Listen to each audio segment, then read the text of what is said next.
Everybody, on the last YouTube video there was a little bit of confusion from the feedback I got from people. Some people said it was good, some people said it was my best, some people said the message wasn't very clear, which in all honesty I appreciate the honest feedback, that people are telling me what they actually think versus telling me what they think I want to hear. So on the video I'm going to clear up some confusion. Now I'm actually, when I think about it, I'm not surprised a lot of people didn't get it, because unless you're a trainer or you've been in the fitness industry in some way in the last 5 years to a decade, you wouldn't really see the changes that have been occurring, the evolution of the fitness space, and my God, how it's changed. I have been a trainer for 8 years, I've been lifting for 13, so in that time I've seen, from the time when I started lifting and watching everything, there's been such a huge shift, which is worth talking about. So I started out 8 years ago when it wasn't that popular yet to become a trainer. And I think we all now can agree that it's become a lot more popular, that people are getting into it. And maybe it's not necessarily out of the love or passion for helping other people, but maybe people see it as an avenue to grow an online following and live somewhere remotely like a beach and do all that, do their work on a beach. I actually think that happens for very, very few. Plus, who the fuck would like to do work on a beach with sand and your laptop and sweating balls and the laptop overheating? That actually doesn't play out. Like, when you actually think about it, that sounds less than ideal. But anyways, I'm going to try not to go off tangents. That's the first tangent already. Let's circle it back. So personal training has become a lot more popular because of social media and because of how appealing certain people make personal training look. And it can be a great job, but it can also be a tough job.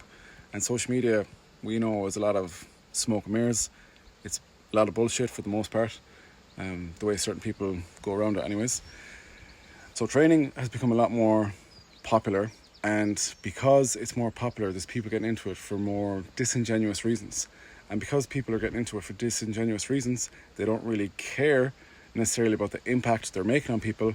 They're not that educated. Some of them aren't even certified, qualified in any way. They haven't taken any courses.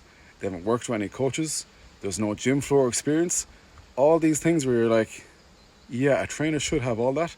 A lot of trainers call themselves trainers, but they don't have any of that. That is a huge problem. But in order to be successful online, it doesn't actually matter if you're a good trainer. It is part of it, but for a lot of these guys, all you need is the following. So being a good trainer, being educated, doesn't matter. They just need to grow a following. And you can grow a following a lot of ways. People can like you, or you can be controversial, funny, whatever. And then if you decide to sell programs or coaching, then people might work with you. But it doesn't necessarily mean you know what you're doing. Or someone could know what they're doing. Context dependent. It depends on who we're talking about here. A lot of self-proclaimed trainers, they're not educated, and they get their education from Instagram themselves. Like, you know, some videos you watch might be one of mine, for example, and you might take one thing from it. Trainers are getting their education from Instagram, which is not enough. It's like the tip of the iceberg. Fair enough, you do learn some things, but really, Instagram is like your only, that's how you're learning shit. And see, for weight management especially, this is going to tie in, I'm getting to my point, I'm getting there. So my point here, for weight management and fat loss, you don't necessarily need to know a whole pile, because what do we know? You need to be in a calorie deficit. You don't necessarily need to follow a fad diet or a meal plan. You don't need to restrict food groups. Most people know that.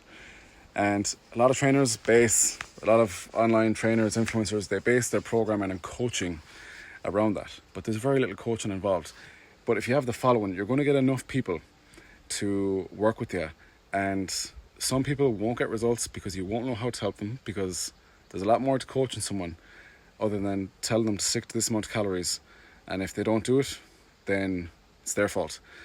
Sometimes it is. Again, context. But they will get some people then who are just going to be good clients, and they're going to listen to them, and they'll stick to their calorie deficit, and then they'll get the photos. So they've lost weight, and now they've got photos, which makes them look like they know what they're doing. And now we can finally talk about my YouTube video. So now that you have all that backstory and context, where you have essentially people who aren't really qualified and they're basing their content around weight management, you have people like that, fine, do your thing.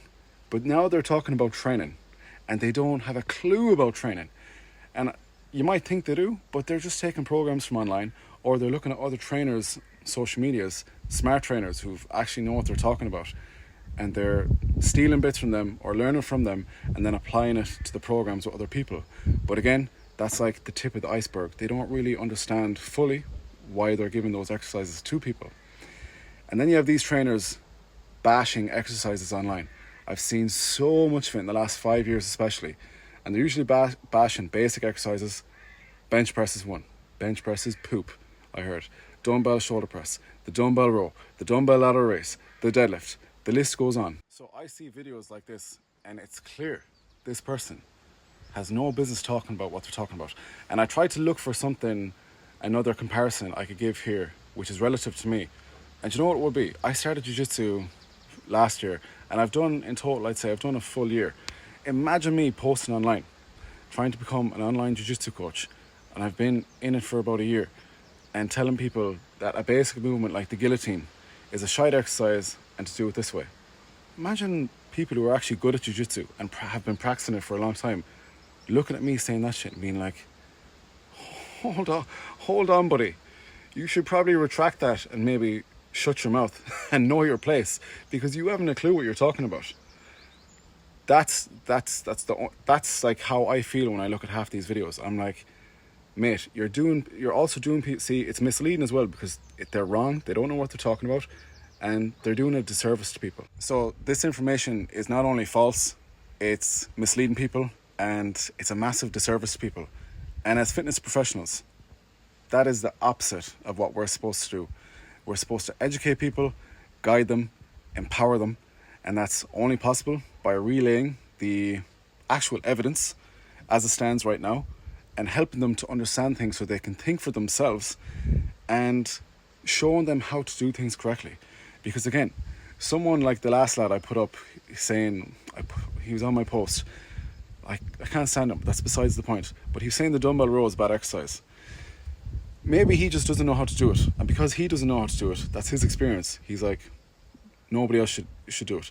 As opposed to taking the time to learn the movement, how it works, and then showing people how to do the movement, and then letting them try it and figure out if it works for them. Okay, so I'm gonna stop blabbering soon. When I get talking about this, I find it very hard to stop, because it's obviously something I'm very passionate about this.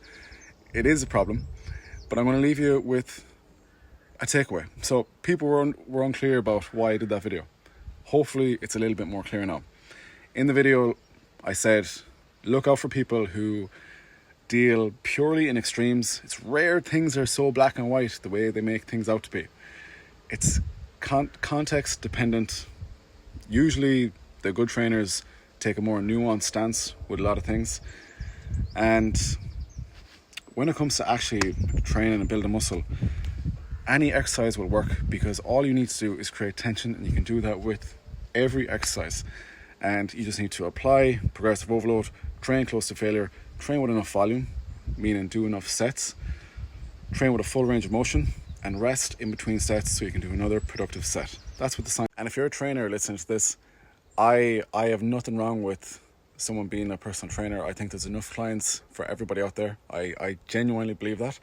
I would just like to see actually a more positive impact.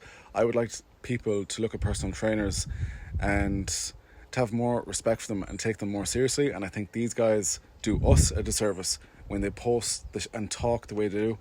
I think they do a disservice to us as well. So my advice to you would just get educated, take your craft seriously. There's a lot to learn.